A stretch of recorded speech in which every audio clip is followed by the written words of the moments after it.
Who's there? I'm sorry, it's Jackie Walker. I don't know. I recognize the name. Good. I just wanted to bring you a note. It wouldn't fit under your door. Go back to sleep. I wasn't sleeping. Oh, the note says... You don't have to whisper, you didn't wake me. Are you sure? Positive.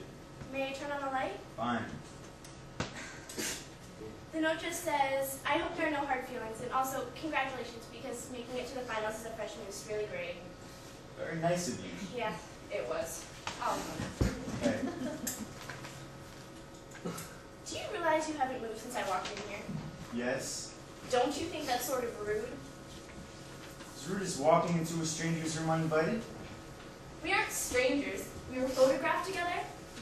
Junior Jackie Walker, freshman at Homestead, finalist in this year's prestigious Emily J. Gore Philosophical Essay Contest. Tomorrow it'll say, Junior Jackie Walker, winner of this year's prestigious $5,000 Emily J. Gore Philosophical Essay Contest. And maybe on the back page there'll be a picture of you with the caption, Sullen freshman Nick Olmsted mopes in bed after losing this year's prestigious... Would you go away, please? How gracious. I'm not moping. What are you doing? Why does it concern you? It doesn't. Never mind. Postponing entropy. What? That's what I was doing. You seem to think it was rude. I didn't tell you, and I didn't want you to think I was a bad sport. I didn't hear what you said. Postponing entropy. What? Have you taken physics? In high school. And you should know that every time you expend energy, you increase entropy. What's entropy? Confusion, disorder. It's what you get when you use up energy. The important thing is that entropy increases and energy decreases. Still don't understand. No. When you move, you use up energy, so eventually all the energy everywhere will be used up. Everything will become dark and cold, and they call this the heat death of the universe. They? Scientists. So by not expending any more energy than is necessary, I'm granting a few more moments of existence. So you're doing what? I'm postponing the heat death of the universe. That's very noble of you. Well, I do what I can. Sort of a coincidence you decide to do this right after losing a scholarship. Yeah, will you go now? Look, I can understand you being disappointed. I'm helping humanity. But this seems a little silly. Entitled to your opinion.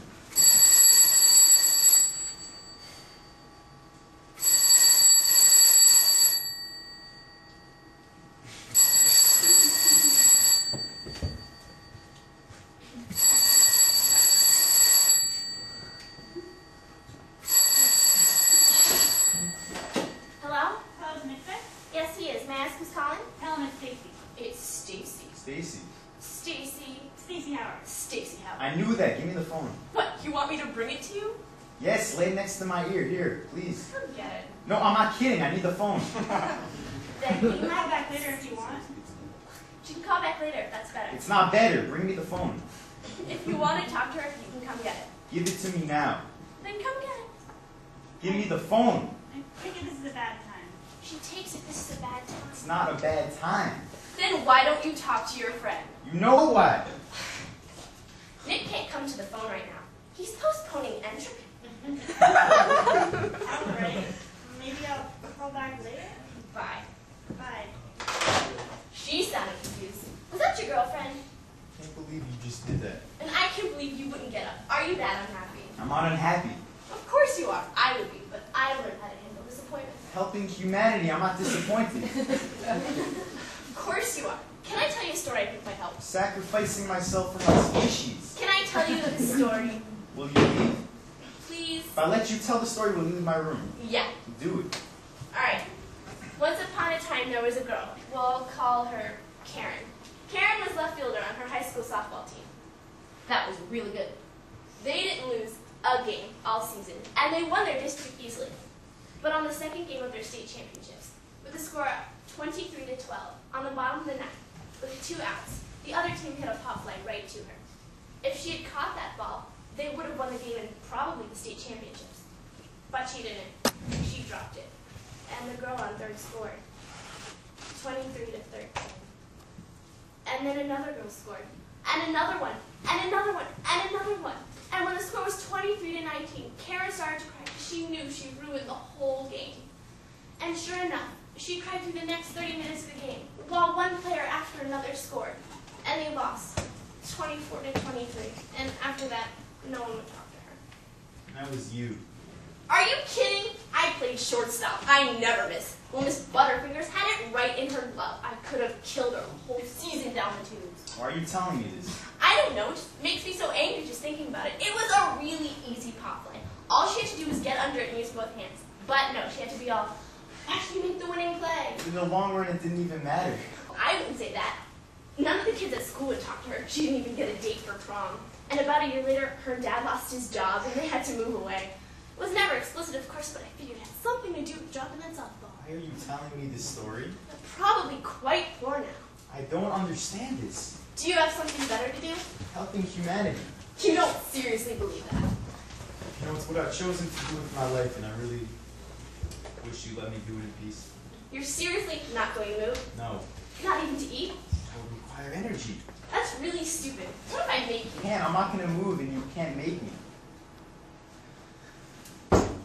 You're not going to move. How are you going to make me leave? You said you'd leave. That's what I thought you'd be reasonable. This is my room. And you're going to be laying here for all eternity, right? Correct. So you're not going to be needing any of your stuff, right? Like the stapler, for example? I needed the stapler. Does it work? What are you doing? That's exactly what I need. Put it away. You're not going to be using any of this stuff. Put it away. You're not going to be using anything in this room. So I would appreciate it if you'd be silent while I select what I need. I'm not going to be silent. Then I'll ignore you. You won't ignore me. Do you think this would fit me? No, put it down. You're being self-centered. You're the selfish one. By making me talk, you're causing me to expend more energy than I otherwise would. I'm not listening. You're the selfish one coming over to be congratulated. I came over here to congratulate you. And what does the letter say? It says congratulations and better luck next time. Why do you have so much trouble believing It that? doesn't. It says something like, Dear Nick, I'm sorry. Sorry you didn't win. I did. So there. How would you know what it said? Well, I'm right, aren't I? Maybe it's more elaborate than that. Dear Nick, boy, you must be crushed, and I would too. You know, it's too bad that you didn't win the contest, or else, I don't know, or else, what are you doing? What are you doing? It's getting warm in here. What? Body heat. What are you talking about? You are generating too much of it. And by covering you with this blanket, I am allowing the heat which you have generated to be reabsorbed into your blood. That's stupid. Tell me about it. I want you to uncover me right now.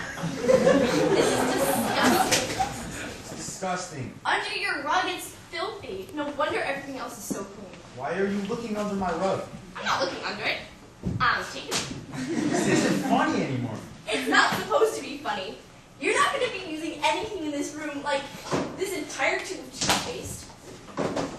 Which is what I thought all along. At any rate, that's all settled. What's this? November 23rd. I ran into Robert Malducci at the library this morning. Of all the people I know from home, Robert is easily my least favorite. So I'll drop by sometime next week, and I'm not looking forward to it. Robert is nice enough, but he's boring. He said he had an interesting story to tell me, and interesting usually means it's about him.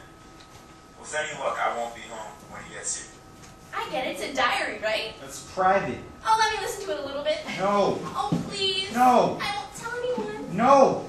If you want it off, you can do it yourself. November 24th. Please turn it off.